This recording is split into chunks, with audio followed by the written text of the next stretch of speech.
Glitimo gal atsisakymas nepadarys labai didelės bėdos, bet mes čia galim kalbėti ar apie pieno produktus, pavyzdžiui, taip, ar apie bet kokį kitą produktą. Mėsos atsisakymas, pavyzdžiui, taip, ar tai gyvūninės kilmės maisto produktų, jau visiškas atsisakymas, nesant tam kažkokio pagrindo galbūt, ar galbūt net ir noro pačio žmogaus, bet paprasčiausiai išgirdus kažkur, kad tai turėtų padėti. Taip, tai vėlgi gali irgi privesti prie sveikatos padarinių, mitybos nepakankamumo ir kitų sveikatos sutrikimų. Kartais maistas būna paprasčiausiai maistas, tai yra kultūros dalis, tai yra tai, kas skanu ir tai, ką mes valgom ir viskas. Kaip padarys sveikesnes purgas? Kam? Palikit tas purgas ramybei. Tai valgykime tas purgas, tik žinokim, kada valgyti. Palikim tas skanės purgą. Paprasčiausiai. Aš taip galvoju. Ir jeigu žmonės žinos būtent tą būtinybę, kada tai turi būti valgoma, tai nesukels tokio didelės problemos didesniai daugumai būtent pasaulio populiacijos. Tačiau jeigu man žmogus sako, kad grikiai tai yra jam baltymas, tada mes jau čia turim problemų, nes jis turi baltymų, bet tai yra ne geriausias baltymų šaltinis, nes vėl turim suprasti, kad augalinės kilmės produktai taip pat, jie turi baltymų, tačiau aminorūgščių seka pas juos yra nepilnavertė ir čia būtent jau reikalingas derinimas skirtingų augalinės kilmės produktų, kad mes gautume visą aminorūgščių spektrą reikalingą raumeninių audinių sintezei. Sveiki visi, tai jau 6. laisvė rinktis tinklalaidė. Kaip ir žadėjome, ji yra skirta sugriauti mitus apie sveiką ir nesveiką mitybą. Ir maža to, kiekvienam iš mūsų sužinoti ganėtinai vertingos informacijos, kaip gyventi sveikiau, ilgiau ir laimingiau. Neveltui sakoma, kad daugiau negu 60% mūsų laimės, sveikatos ir ilgaamžiškumo priklauso ne nuo genų, o nuo gyvensenos. Ir prieš pradedant pokalbį su žinomu Lietuvoje dietologu, nutukimo gydytoju Edvardu Grišinu, aš noriu paprašyti paspausti kampe matomą varpelį, sekti mus, spausti like ir tokiu būdu jūs padėsite mūsų turiniui būti matomam kuo daugiau žmonių, plisti sveiko proto balsui. Ir šitas paprastas veiksmas mums yra labai svarbus, nes daugiau negu 90%, kurie mus stebi, jie nėra mūsų sekėjai iki šiol. O šio video apačioje jūs rasite nuorodas į mūsų Patreon, Contribui platformas ir be abejo Facebook. Pradėkime. Gerbiamas gydytojau Edvardai. Sveiki. Kaip geriausia jūs pristatyti? Jūs esate žinomas Lietuvoje dietologas, vienas iš inovatyvios dietologijos centro įkūrėjų, sertifikuotas nutukimo gydytojas. Jūsų domėjimosios sritis, kiek aš skaičiau, tai yra sporto mityba ir mityba sergant autoimuninėmis ligomis. Kas dar svarbaus yra apie jūs, ką turėtų žinoti mūsų klausytojai? Pirmas tas dalykas, kai pristatinėjat, kai sako gerbiamas, tai jau taip jau senstu, paprasčiausiai senstu, nors dar tai, kad laikau save jaunu ir netaip jau daug patyrusiu ir aš manau dar daug yra prieš akį pas mane, tai aišku, ačiū labai už tokį pristatymą, garbinga šitoj vietoj, labai malonu, kad taip yra. O kalbant apie patį mane, vėlgi, tikriausiai tos domėjimusi sritis visada priklauso ir nuo to, ko žmonės nori šitoje vietoje. Tai gali labai domėtis vieną sritim, bet daryti visai kitokius dalykus. Tai sportas, taip, galbūt tai yra mano hobis, bet galiausiai viskas, kas liečia medžiagų apykaitos sutrikimus, nuo nutukimo iki uždegiminių visų lygų, autoimuninių lygų, taip, tai daugumoje tai yra visas tas spektras, kurį apimu ir tarptų problemų, taip sakant, sukuosi maudaus. Kaip jūs apskritai atsidūrėte šitoj srity? Kas jūs atvedė? Gal kokios asmeninės patirtis? Iš kur motyvacija? Geras klausimas. Niekada tikriausiai negalvojau visiškai, kad mane taip likimas nublokš į dietologiją. Aš tikriausiai net stodamas į mediciną nežinau, kad tokia specialybė yra. Tikriausiai, kai žmonės stoja, jie žino, kad yra chirurgija kokia, taip. Odontologija. Taip.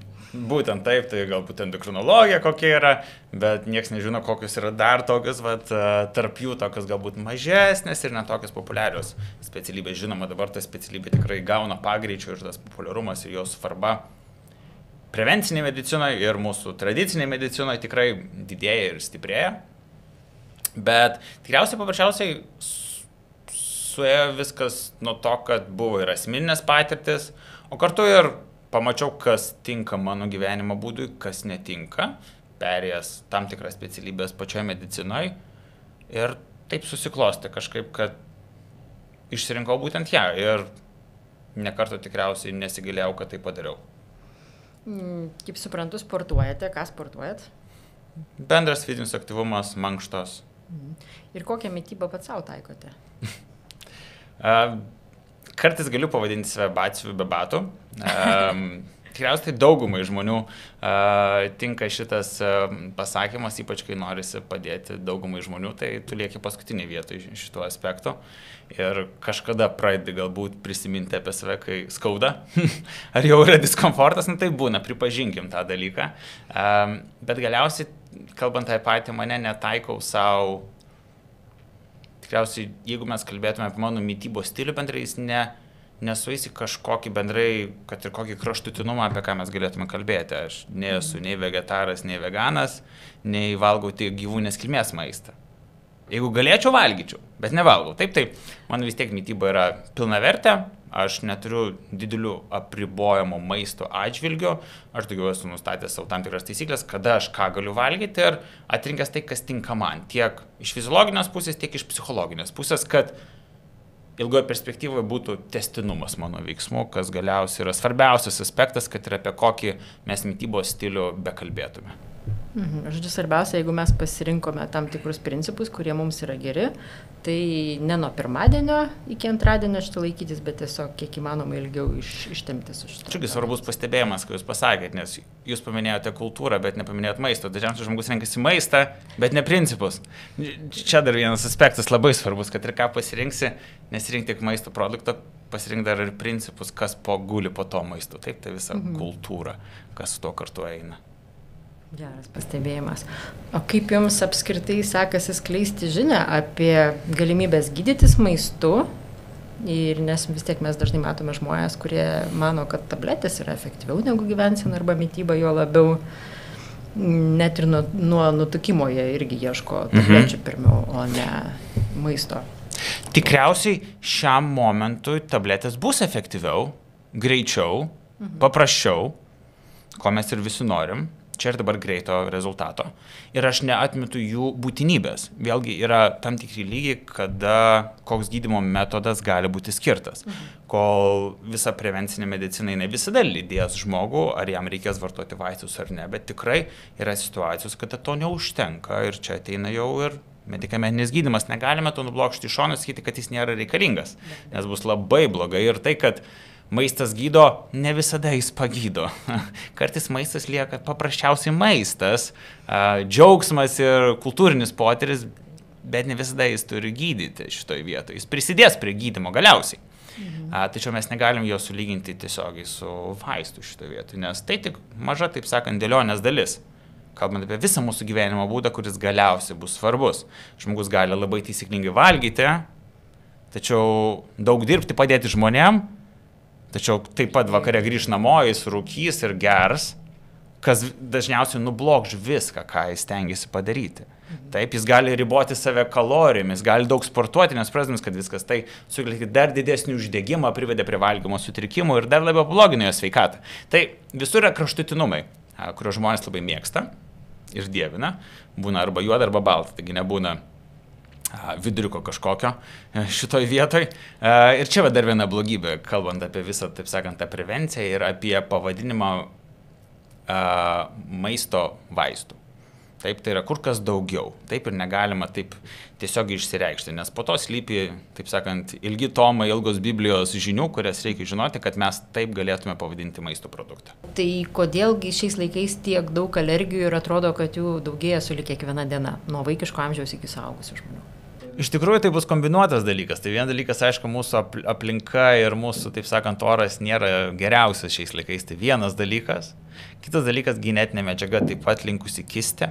Taip, ir tas pats dalykas, kokioj būkliai, kad ir moteris pastoja, taip sakant, tai irgi labai daug turės įtakos, tai kai jinai pragyvena, kaip jinai maitinasi net nėštumo metu, Taip, kiek jinai kartais eliminuoja produktų nereikalingų, taip sakant, ar kaip jinai bendrai palaiko savo sveikatą, taip pat bus labai svarbus dalykas. Tai mes irgi žinom, kad jeigu moteris labai daug priaugs, ar gestacinį diabetą tą patį turės, tai rizika vaikui taip pat yra padidėjusi vienu ar kitu atveju. Tai čia taip pat labai svarbus veiksnys. Maisto kokybė ta pati, ką mes valgome. Taip, daug dalykų, kurių yra neištirta dar, taip, ir ko mes visi, reikia daug turėti pinigų, kad išsitirti visus sunkiuosius metalus, visus toksinus, kuriuos mes iš išorės gauname. Nepamiršti apie endotoksinus, tos pačius, ką mūsų iš esmės kūnas gamina. Taip, daug yra tų dalykų, kurių mes negalim visus susekti ir pamatyti. Ir vėlgi, evoliucija duoda rezultatus. Taip, kur kažkada buvo mažiau, pavyzdžiui, tų pačių gimstančių vaikų su alergijom, dabar mes matome atvirkštinį šitiek rezultatą. Šitoje vietoje, kad dažnesniam jų pasireiškia viena ar kita alergija, netoleravimai arba sunkesni sutrikimai. Čia faktiškai jau nėštumo metu gali būti užprogramuota, ką vaikas atsineš, kad gali būti, bet vėlgi, kaip sakau, vieno atsakymų tikrai nebus. Bet pirmoje vietoje pažiūrėkime save, kaip mes gyvenam, tai daug aš manau ten atsakymą galėsim surasti. Man atrodo, kad jeigu su sveiku protu ir nemeluojant savo įvertinsime savo gyvenseną ir pagal kažkokias bent jau dalį geriausių rekomendacijų, kurias išgirstame, pakoreguosime jas, jau turėsime geresnį rezultatą. Edvardai, jūs paminėjote kraštutinumus, o su kokiais kraštutinumais dažniausiai pacientai užsuka jūsų kliniką? Tai jeigu mes kalbėsim apie mitybos aspektus, tai žinoma, tai yra tie kraštutinumai, kai bandoma atsisakyti vieno ar kito produkto, nesant tam racionalaus paaiškinimo. Taip, tai kad ir mes paimkime esamą visuomenę, taip mes labai bijom cukraus, pavyzdžiui, taip, ir visi jo bijom, mes labai bijom glitimo ir stengiamės viską imti be glitimo, bet ne visada yra racionalus paaiškinimas, kad visiems žmonėms tai tas produktas gali turėti neigiamos įtakos, iš esmės taip, ir padarinių jų sveikatai. Todėl turime įvertinti pirmoje vietoje, ar tai tikrai yra individualizuotas požiūris, ar tai yra universali rekomendacija šitoje vietoje. Taip, tai čia visi tie esminiai dalykai, kurie ir priveda prie to, kad žmogus tada jaučia tam tikrą apribojimą, kas sukelia ir socialinį diskomfortą kartu, taip, ir gali sukelti ir sveikatos padarinių atsisakius, pavyzdžiui, visiškai ar tų glitimo gal atsisakymas nepadarys labai didelės bėdos, bet mes čia galim kalbėti ar apie pieno produktus, pavyzdžiui, taip, ar apie bet kokį kitą produktą. Mėsos atsisakymas, pavyzdžiui, taip, ar tai gyvūninės kilmės maisto produktų, jau visiškas atsisakymas, nesant tam kažkokio pagrindo galbūt, ar galbūt net ir noro pačio žmogaus, bet paprasčiausiai išgirdus kažkur, kad tai turėtų padėti. Taip, tai vėlgi gali irgi privesti prie sveikatos padarinių, mitybos nepakankamumo ir kitų sveikatos sutrikimų. Tai visais atvejais, kaip ir mes kalbėsime apie bet kokį vaistą, taip? Kas sukelia vaisto toksiškumą? Kas lemia vaisto toksiškumą? Dozė, teisingai. Tai ir šitoje vietoje, taip ir su maistu, tai ir per daug bus blogai, ir per mažai gali būti blogai, taip ir tą turime vertinti šitoje vietoje.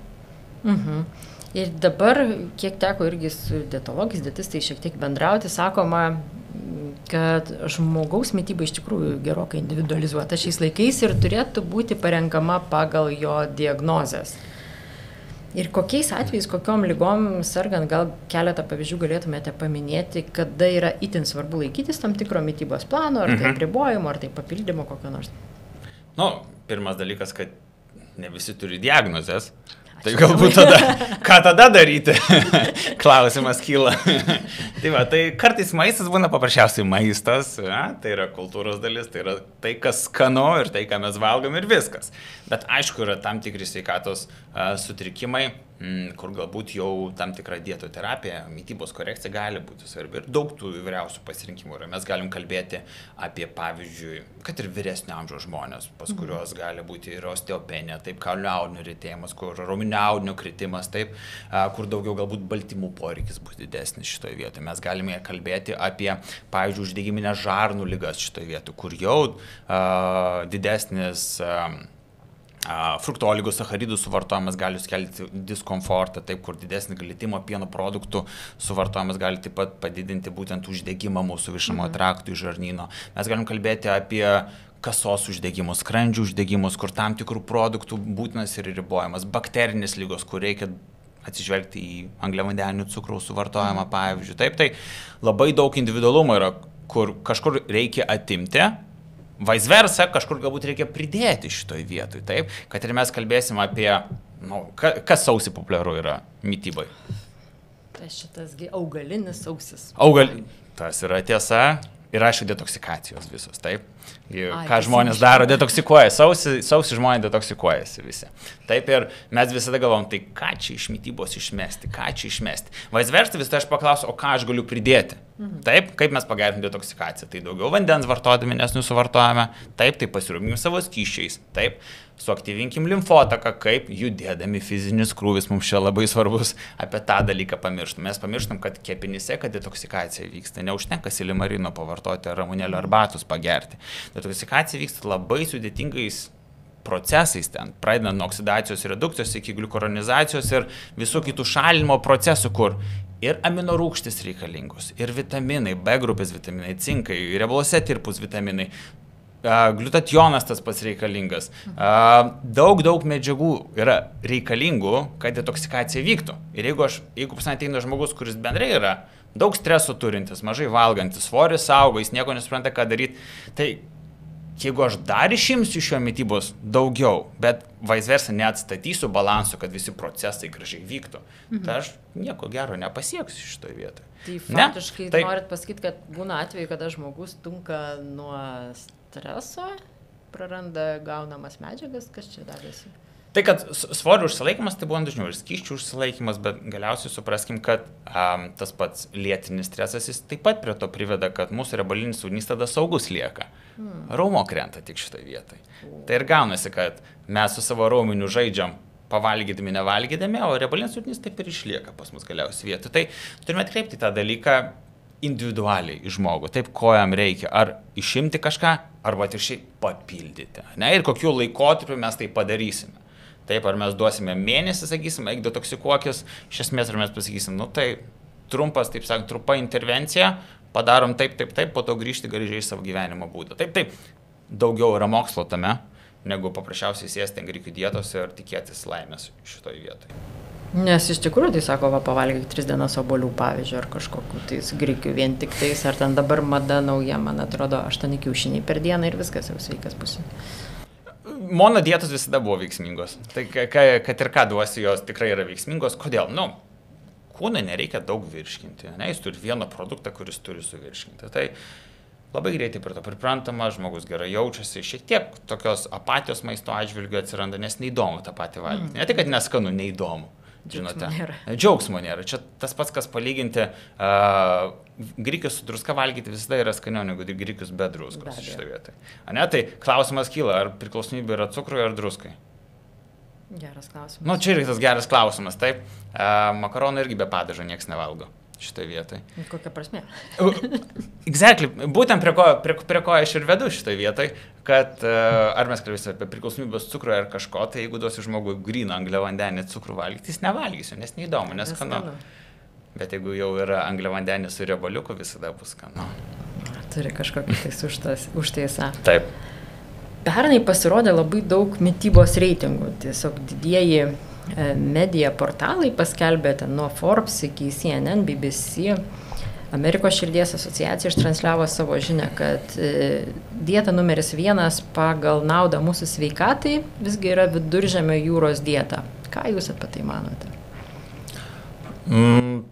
Nežinau, neutrali ir daugiau teigiama nuomonė. Vėlgi, Viduržemio jūros dieta tai tikrai yra visai neblogas toks viduriukas to, ką mes galim pasiūlyti platesniai pasaulio populiacijai ir ją galim šitiek individualizuoti visada, kaip sakau, ir pritaikyti būtent jau individualiom skirtingom šalim, bet tikrai jinai turi labai didelį mokslinį pagrindą po savim ir tas mokslinis pagrindas jau siekia ne vieną dešimtmetį, kur tikrai yra įrodytas priešuždegiminis, taip sakant, ir sveikatą gerinantis poveikis Viduržemio jūros dietos, ne tik produktų, bet ir pačių gyvenimo būdo ir to. Taip, ramybė visiems į sveikatą. Kur mes maistą perkame, taip, kiek mes jo perkame, taip, valgymo kultūra ta pati, taip, produktai tie patys. Taip, tai vėlgi tas pats akcentavimas, tai ar aš žmogui pasakysiu, tai daugiau valgykit šviežių daržovių ir vaisių, kas nepatinka žmonėm, ar aš sakysiu, tai vadovaukis Viduržemio jūros dieta, tai kas jau prabangu, tai bet yra tas pats, ką aš noriu paminėti, taip tu valgyk daugiau daržovių ir vaisių tų pačių,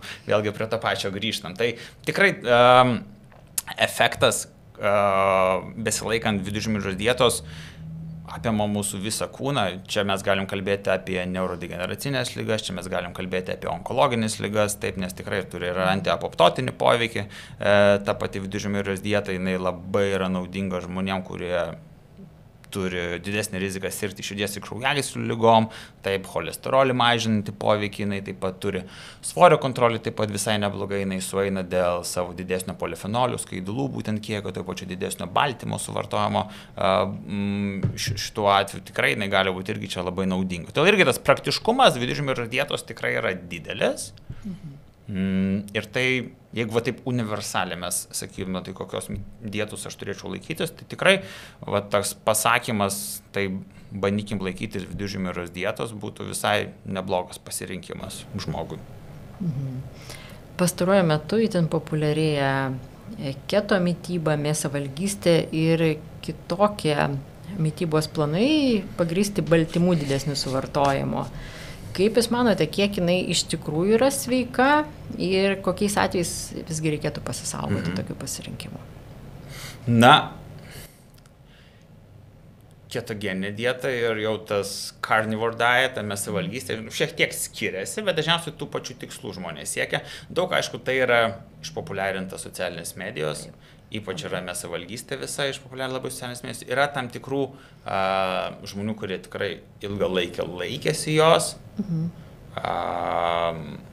ir po to vis tiek įtraukia kažkiek angliavandenių, nes nesuėjo gyvenimo būdo aspektai iš esmės, besilaikant vien mėsavalgystės, kur dažniausiai jinai buvo naudojama, paimkim, kad ir sumažinti angliavandenių kiekių dietą, taip grubiai paimkim, neskirstysimės, kur keto, kur carnivore, taip, tai aišku viskas prasidėjo nuo neurologinių sutrikimų, taip mes jau tai senai žinom, kad jau šimtmečiais būtent, kalbant apie visą pediatriją, tai buvo vis naudojama, taip, epilepsijos gydymui. Po to, aišku, jau tai pastebėta, kur jau žmonės pradėjo taip pat daugiau vadovautis keto dietą ir dažniausiai tie pasiekimai buvo kada tai buvo autoimuniniai sutrikimai, taip, tai yra onkologija šitoje vietoje, kada ketogeninė dieta buvo pradėta rekomenduoti, tai žmonės, pas kurios yra tas smegenų rūkas, pavyzdžiui, taip ir aišku svorio kontrolė, nepamirškim svorio kontrolės, taip svoris greitai krenta.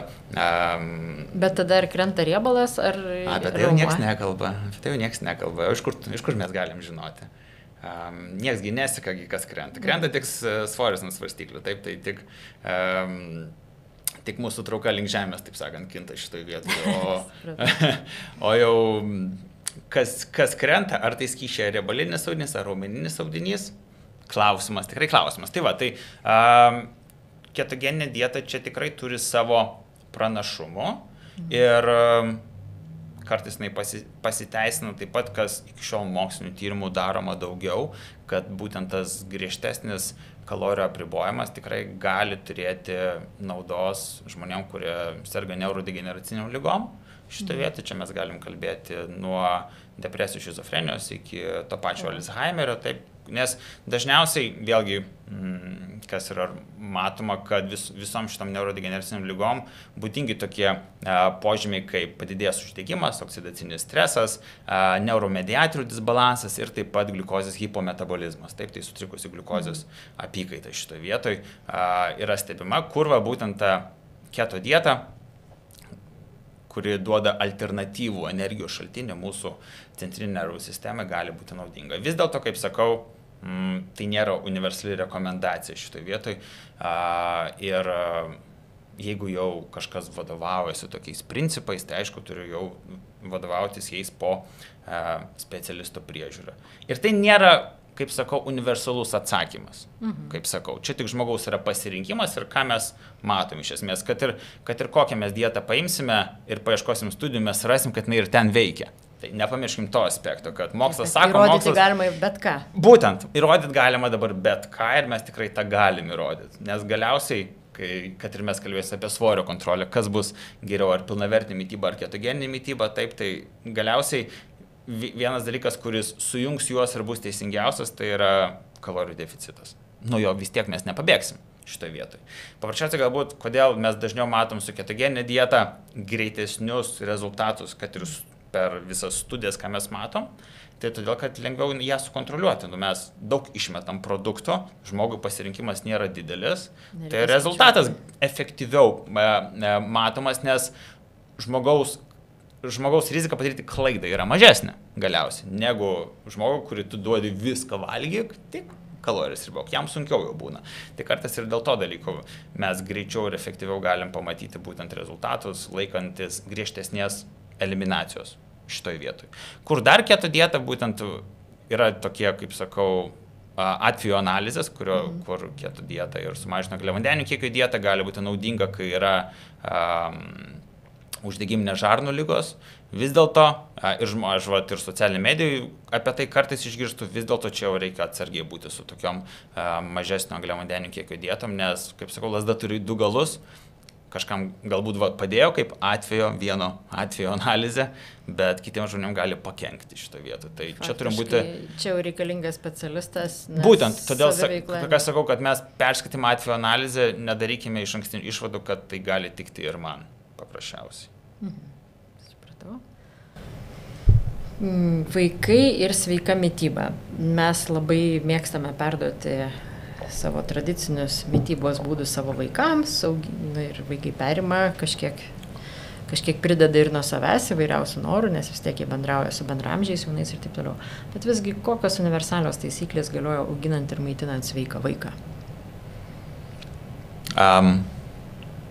Tikriausiai pirmoji mano taisyklė būtų tai sukurti sveiką santykį su maistu.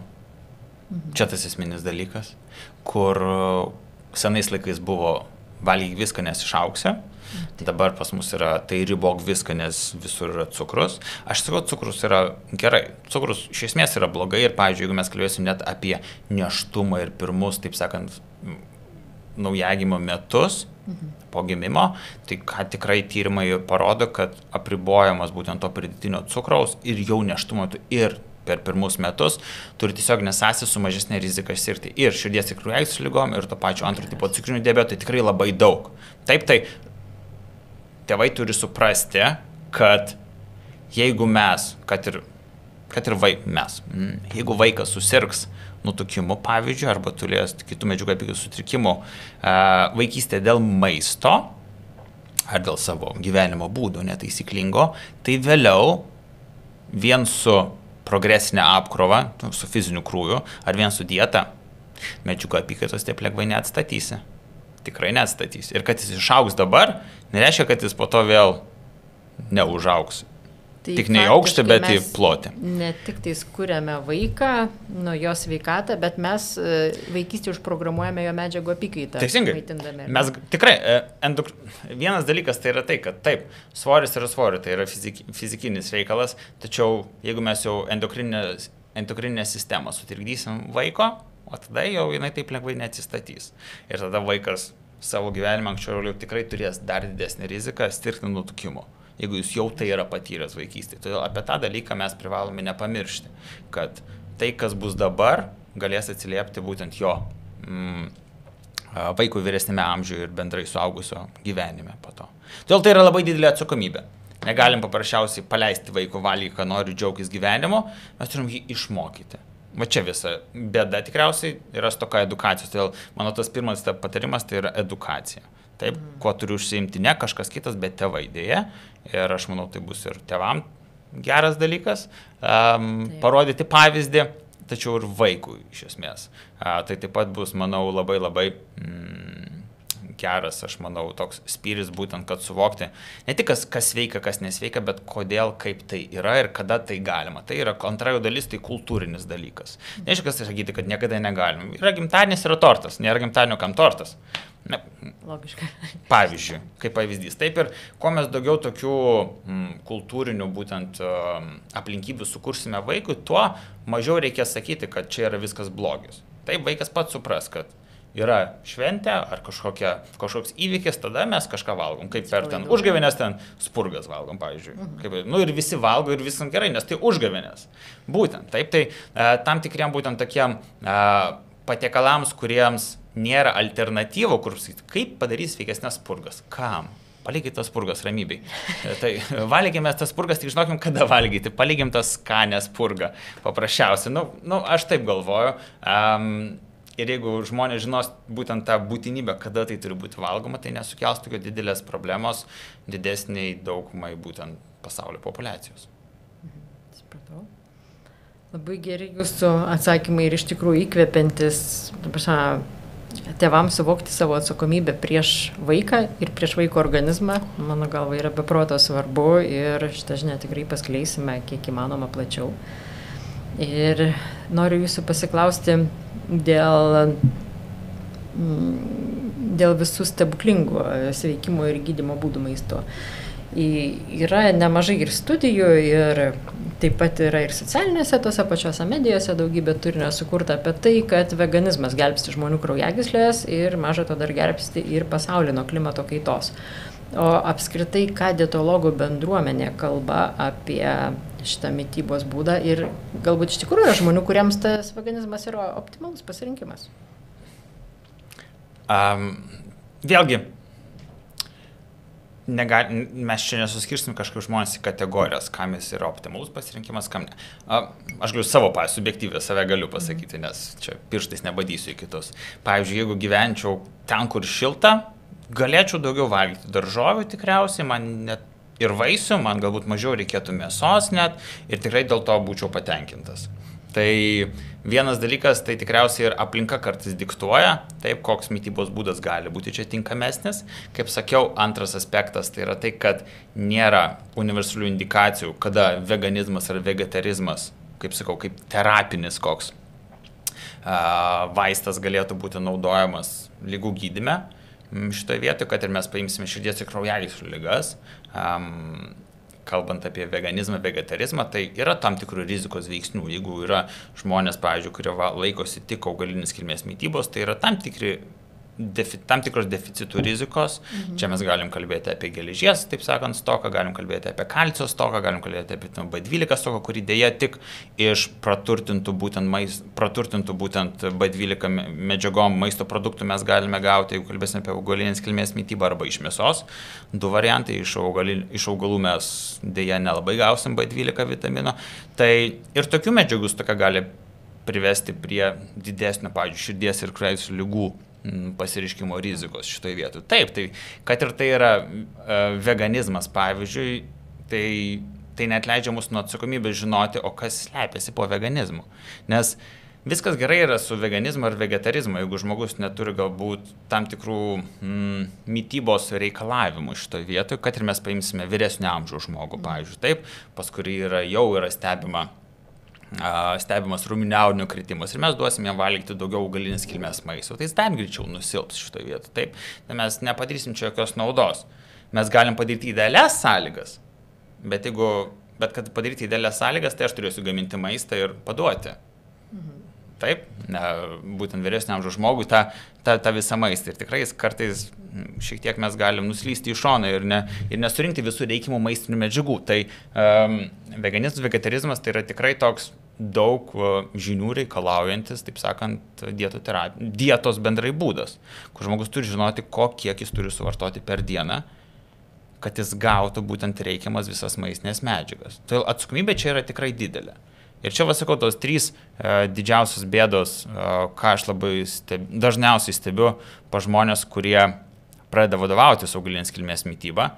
Tai pirmas dalykas, jie svaidosi maistu, nesuprasdami, koks yra kultūrinis pagrindas, po veganizmu, vegetarizmu slepiasi. Antras dalykas tai yra tai, kad žmonės labai dažnai sako, jeigu tai veganiška, tai yra sveika, tai visas veganiškas maistas yra sveikas. Ir trečias dalykas tai yra radikalumas, tai juoda ir balta. Tai jeigu aš jau veganas, tai aš jau į burną nieko negaliu paimti, nes jau bus labai blogai.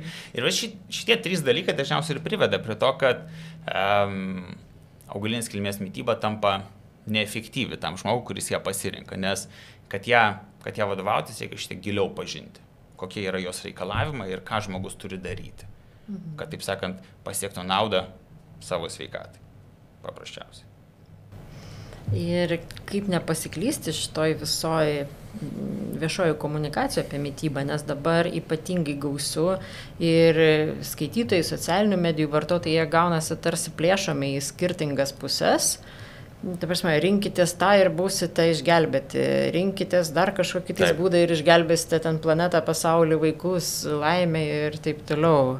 Kaip orientuotis geriausiai ir iš kur imti patikimą informaciją? Čia tikriausiai viso pasaulio problema yra ir pas mus dar nėra taip nėra tokia didelė, kaip pavyzdžiui mes imsim vakarų šalis, kur ten apskritai pasimesti įmanoma, tu net nežinai, kuo tikėti, ten nuo mitybos mokyklų iki įvairiausių koledžų, kolegijų atsidaro kiekvienais metais, tu net nežinai, taip sakant, kas yra legalu, kas ne. Tai ten yra dar didesnė problema su tuo, pas mus tai dar.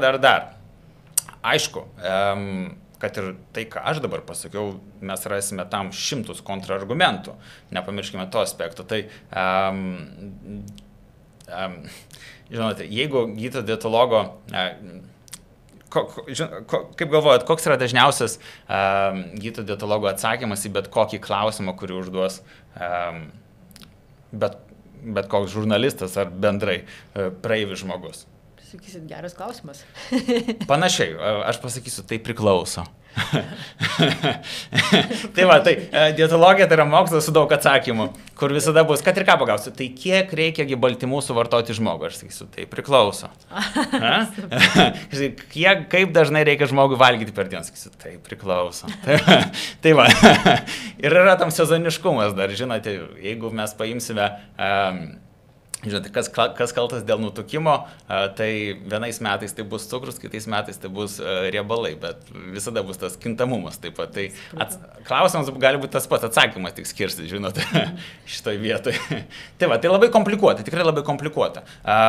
Pirmas dalykas, aišku, yra mūsų valstybinės institucijos, kurios tikrai pateikia mums summa summarum, būtent įžvalgas, kas liečia būtent apie sveikos mitybos principus. Taip. Antras dalykas, aišku, galbūt pasikliauti specialistais, gydytojais arba vėlgi tai žmonėm, kurie galbūt dažniau yra ir stebimi per nepriklausomas televizijas, o ne tik per reklamas. Bet tikrai kartu ir labai sunku apsakyti, kokią knygą skaityti ar kokį Delfi straipsnį skaityti, ko neskaityti. Sunku bus atsakyti, nes nesuspėjai visko sužiūrėti tikriausiai net. Ir kaip sakau, kadangi tas mitybos mokslas tai yra mokslas su daug atsakymų. Ir turbūt kažkiek ir kintantis. Ir kintantis, ir atsinaujinantis. Aš visada galvojau, kad kai baigiau mediciną, kad jau tikrai suprantu žmogaus fiziologiją, bet iki šiol suprantu, kad aš net pusės jos nesuprantu. Kaip ir iš tikrųjų, kai pradedi gilintis, tai supranti, kad ir dar net mokslininkai jos nesupranta tiek, kad, taip sakant, galėtų viską paaiškinti, nes viskas labai kinta. Kaip kraujas teka mūsų kraujagysliai ir nesustoja, tai ir tas mokslas nesustoja. Ir vis yra kintamumas, kažką naujo atranda. Ir tu paprasčiausiai kartais net nespėjai su to traukiniu. Taip, tai ir čia tik apie vieną kažkokį ten cholesterolį kalbant, o visi kiti dar, taip sakant, dalykai dar nueina į šoną, apie ką tu turi kažkur išgirsti, sužinoti. Tai tikrai sunku. Tai todėl vėlgi, kiekvienam dalykui, kaip sakau, aš tada vis tą bandau. Jeigu aš išgirstu kažką naujo, aš tada bandau pažiūrėti, ar tai atsikartoja kažkur nors. Taip, ar aš dar apie tai girdžiu. Taip, ar galbūt yra daugiau straipsnių šitą temą, kad tai tikrai patvirtinės. Jeigu tai buvo vienetinis atvejis, arba, kaip žinote, sakoma, tai mokslininkai įrodė, tam tas, bet nieks nerašo, kad tyrimas atliktas su žiurkėmis, pavyzdžiui. Taip, apie tai nieks nepasako, taip, bet mokslininkai įrodė, būtent, kur jau yra tam tikri aspektai, ką reikia atkreipti dėmesį. Taip, todėl irgi būti kritiškiams šitoj vietoj, vis tai užduoti klausimą, ar tikrai, kaip ir aš visą pacientą sakau, jeigu jūs kažko nesuprantate, paklauskime manęs kodėl. Užduokit kontrargumentą, ar tikrai. Tada mes tikrai išspręsim viską. Galbūt aš nežinau kažko, galbūt kažkokio aspekto nesužinojau. Taip. Daug gali būti tokių kažkokių kabliukų, į ką reikia atkreipti dėmesį. Bet svarbiausia, žmonės turi nenustoti klausti, kodėl. Kai žmogus žino atsakymą, kodėl, tada jam būna aiškiau viskas. Tada principus ir kultūrą mitybos susikurti. Būtent. Po viso šito. Bet visgi, ar yra kažkokie top 3 produktai, tarkim, kurių jau jokiom aplinkybėm geriau nevartoti, ar ten top 5, nežinau. Gerai, tai aišku, jeigu mes kalbėsim apie jau tokius tiesioginę žalą darančius, taip, produktus. Alkoholis, vienas iš jų, tai jau tokia. Žodžiu, raudonas vynas negydo. Na gerai, resveratrolis gali kažkiek taip duoti mums naudos šitoje vietoje, tai... Bet geriau kapsulės negu taurės, ar ne? Ne, ir taurė bus nieko prieš, tai va, jeigu žmogus vadovaujasi Viduržemio jūros dietą, tai ir taurė vyno gali išgerti. Bet vėlgi, kaip sakau, viskas nuo kiekio priklausys. Taip, bet mes čia, aš prie to vedu, kad turi būti žmogaus saikingas santykis su to produktu. Taip, tada visa skaniai atrodanti mūsų parduotuvėse patiekiama kulinarija, nuo pagamintų mėsainių maltinukų iki pagamintų mišrainių ir visko, kas yra iš esmės pagaminta ir prie ko jau žmogaus ranka prisilietė, kaip sakau. Tai yra antras dalykas. Trečias dalykas tai yra saldusis skyrius mūsų. Taip, nuo guminukų su vyriausiais saldikliais, dažikliais, kurie tikrai vaikui ne vieną, taip sakant, dirglumo priepulį gali sukelti, iki traškučių, gazuotų gėrimų ir, nežinau, kitų visų naujovių, kurių kartais nustembi, ką ten žmonės pagamina vaikams. Tai yra tokie skyriai parduotuvėse, kuriuos iš dalies reikia apeiti, o kartu galbūt, jeigu net ir mes perkam, tai suvokti taip, kiek mes to turime nupirkti šitoj vietoj ir kokią tai naudą ar tai žalą gali turėti žmogaus sveikatai. Mišrainės pasidaryti salotas patiems namuose. Jeigu žmogus siekia tos sveikatos, jis turi pradėti pats nuo savęs. Nėra sunku pagaminti, supjaustyti daržovės ir padaryti iš to salotas. Tai neužtrunka ilgai. Jeigu mes turim sveikatos, tai reikalaus mūsų laiko. Tik tada, kai mes skirsim laiko savo, ir turim suprasti, kad čia mes skirim laiką savo. Ne tai, kad man reikia pagaminti salotas. Tai ne, tai čia prasmės neturintis reikalas. Aš gaminu salotas, kad padėčiau savo. Tai kai žmogus išgrynins, kodėl jis tai daro ir ką jis nori to pasiekti, tada tas procesas bus tikrai malonus. Malonus, natūralus ir lengvas. Būtent. O kol mes tik darom veiksmą, nesuprasdami, kodėl mes tai darom, va tas ir priveda prie bet kokios intervencijos trumpalaikiškumo. Ir pabaigai aš norėčiau jūsų pasiklausti patarimo, kaip, tarkime, paprastam žmogui apskaičiuoti, kiek ir kokio baltymo jam reikia, tarkim, per savaitę arba per dieną, kiek yra galbūt aktyviau judantiem žmonėms tvarkoje naudoti įvairius ankštinius augalus, augalinės kilmės baltymą, ar visgi gyvūninės kilmės baltymas yra lengviau paimamas. Nepaisant to, kad gyvūninės kilmės baltymas yra lengviau paimamas, mes turime žinoti, kad tie patys visos perdirbtos mėsos, saliamiai, kumpiai, visa rūkyta, vytinta produkcija, tai irgi Pasaulinė sveikatos organizacija yra priskirta prie kancerogenų. Nepamirškime to fakto. Ir jeigu žmogui pasakysiu, kad valgyk mėsą, tai valgyk dešrą, va kur visa bėda. Tai, kad tas įsivaizdavimas, kas yra mėsa, skiriasi labai visuomeniai. Man mėsa yra kepsnys arba kurtinėlio vištienos, pavyzdžiui. Tai va, o kažkam kepsnys, va pas jūs yra kepsnys, o kažkas pasąmonėje turi kepsnį su sūrio plotele, su ananasu ir majonezu, taip sakant, užpildu. Taip nepamiršau. Nu, visi geras dalykas, egzistuoja, taip. Tai va, tai nepamirškim, kad vėlgi tas vaizduoti labai skiriasi, taip. Kažkam yra salotas, kažkam yra mišrainė, bet vis tiek tai yra salotas. Taip, daržovė, vis tiek tai daržovė. Daržovė valgiau. Tai ir bulvė yra daržovė. Taip, tai nepamirškim. Tai ir tikrai kai kuriems žmonėms tai dar kliūva šitoje vietoje. Tai vėlgi, pirmas dalykas vertinti kokybę. Čia mano esminis visada prašymas. Tai geriau mažiau, bet kokybiškiau. Tai jeigu pas mus yra galimybė nupirkti šviežesnės mėsos, tai visada aš būsiu už tai. Jeigu mums pavyktų nupirkti iš ūkininkų mėsą galbūt, ar iš ten, kur mes žinom, tikrai pasitikim labiau, aš tikrai esu už.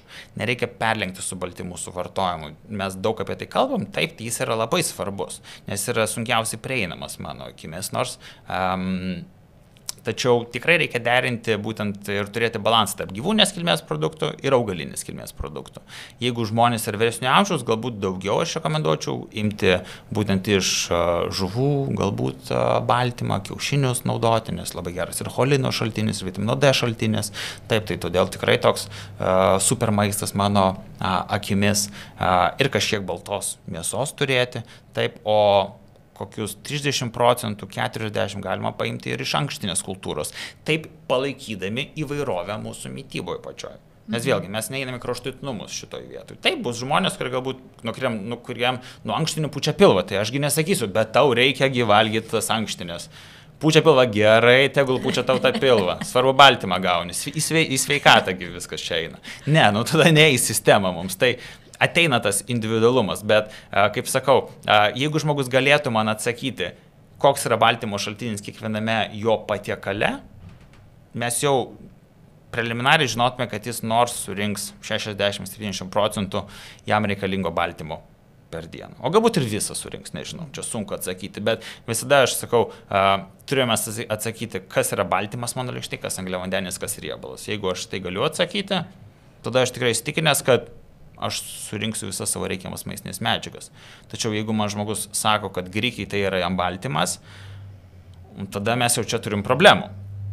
Nes jis turi baltymų, bet tai yra ne geriausias baltymų šaltinis. Nes vėl turim suprasti, kad augalinės kilmės produktai taip pat, jie turi baltymų, tačiau aminorūgščių seka pas juos yra nepilnavertė ir čia būtent jau reikalingas derinimas skirtingų augalinės kilmės produktų, kad mes gautume visą aminorūgščių spektrą reikalingą raumeninio audinio sintezei. Taip, tai yra labai svarbu. Čia vėlgi, jeigu nenoriu valgyti žuvies, mėsos, kiaušinio, tai žinok, ką turiu daryti su augalinė mityba, kad gautum visas reikiamas maistinės medžiagas.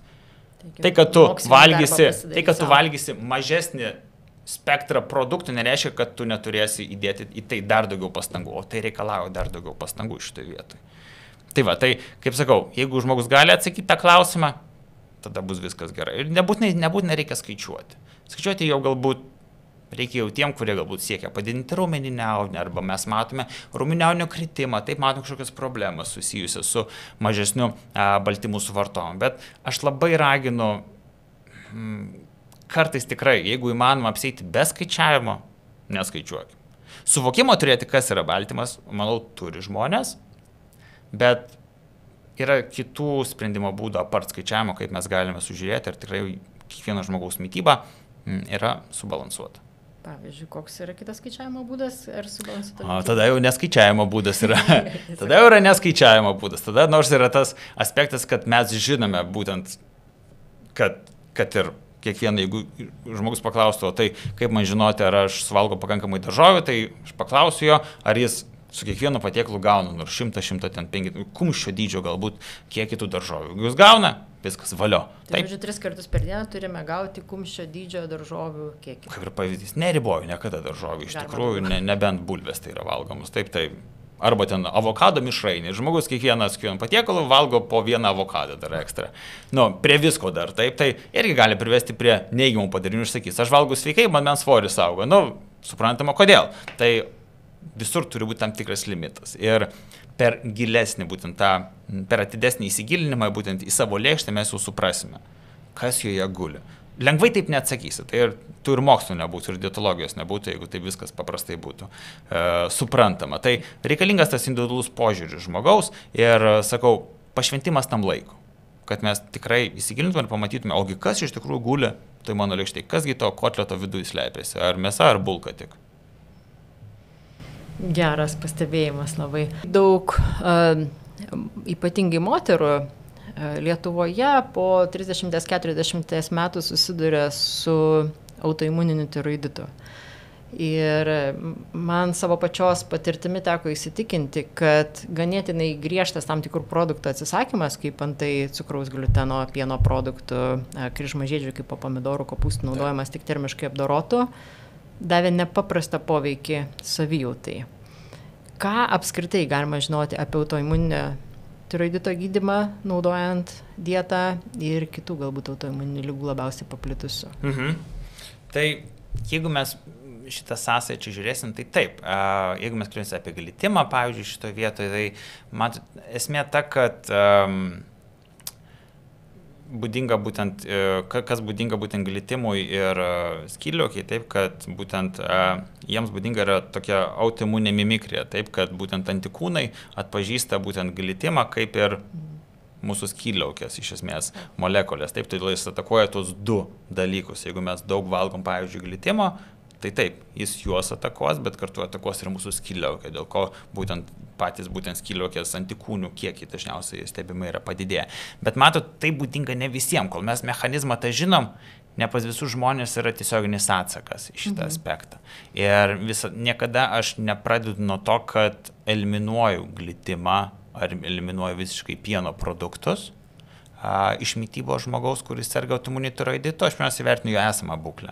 Galbūt apskritai nevalgo jų, žinote, galbūt apskritai jūs nevalgo, galbūt ten nei makaronų, nieko, dažniausiai žmonės jau ateina nevalgydami nieko šitoje vietoje. Tai tada aš jau žiūriu, kur tada šuo pakas, nes ir tokių atvejų būna, o ką tada daryti, viską išmetėme iš mitybos ir vis tiek nepadeda. Jau tu galvoji, galbūt jam trūksta kažko, galbūt jam seleno trūksta, gal cinko, geležies trūksta, kodėl tas skydliaukė stresuoja, kodėl jinai taip neveikia. Taip, tai abipusis tas ryšys yra, bet galiausiai taip, vienas iš tų būdų, kaip mes tą uždegimą galim pamažinti, tai atsisakydami glitimo, tų pačių būtent pieno produktų, taip, kas yra susiję taip pat su didesnė rizika būtent Hashimoto, būtent ligos paūmėjimo, bet tai neturi būti ir ilgalaikė kažkokia eliminacija. Jeigu žmogus nusprendžia to atsisakyti ir po 3 mėnesių, pavyzdžiui, nepamato rezultato jokio, galbūt mes neten kapstumės, kur turėtume. Visada taip pat rekomenduoju padaryti kraujo tyrimus, pažiūrėti, ar, pavyzdžiui, mes turime riziką sirgti celiakiją, ar mes būtent turime antigenų, būtent, kas būtent rodytų mums jau būtent celiakijos pasireiškimą. Tai mums būtų jau toks vedlys, kuris pasakytų, okei, rizika yra, pabandom išmesti. Pažiūrėsim, kaip jausimės. Kitas dalykas, vis tiek, ką aš taip pat pastebiu, tai aišku, jeigu žmogus ateina ir sako, man pučia pilvo, turėjau autoimuninį tiroiditą, taip, pas mane yra vidurių iškietėjimas, dar yra pora dalykų, kurie mane jau prives, kad kažkas su maistu yra ne taip, galbūt čia irgi ta glitimo eliminacija gali duoti naudos.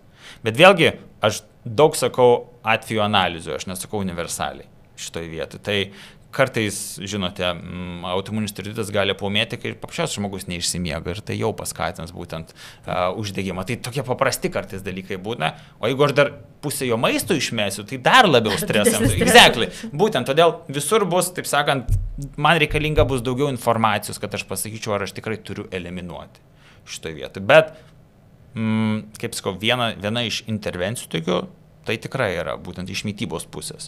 Išimti būtent tokius dalykus, kurie padidina būtent pralaidumą žarnynui, kurie būtent padidina būtent antikūnų kiekį prieš mūsų skydliaukę pačią, kas sukelia dar didesnį uždegimą ir pažeidimą. Taip, tai yra būtent, bet tai tik dalis. Nes kai kažką atėm, vis tiek reikia kažką įdėti. Taip, kas mūsų sustiprins šitą vietą. Visko išmesti mes negalim, nes... Bet jeigu keičiame... Būtent. Miltinius į žalius lapus, kokius nors tai sveikus. Svarbiausia, mokėti pakeisti. Mokėti pakeisti ir išlaikyti tą būtent tą teigiamą iš esmės vis tiek energijos balansą, kuris reikalingas jums kasdieniai veiklai. Viskam yra alternatyvų. Čia tik galbūt šiek tiek daugiau reikės dėmesio tam skirti. Bet visada yra ką vietoj ko suvalgyti. Ir apskritai turbūt šitas dietos sustatymas žmogui su tam tikro diagnozė yra ilgalaikis procesas. Tai nėra, kad vieną kartą padarai, tai turbūt reikia ir stebėti, ir kad specialistas stebėtų. Visada stengiuosi taip, stebėti rodiklius, stebėti savijautą, pačią gyvenseną. Tai todėl niekada neduodu vieno atsakymo iš karto. Tai pasimato rezultatas, kai padirbi su žmogum. Padirbi, pamatai. Didžiausia blogybė, kad žmonės greitai pabėga.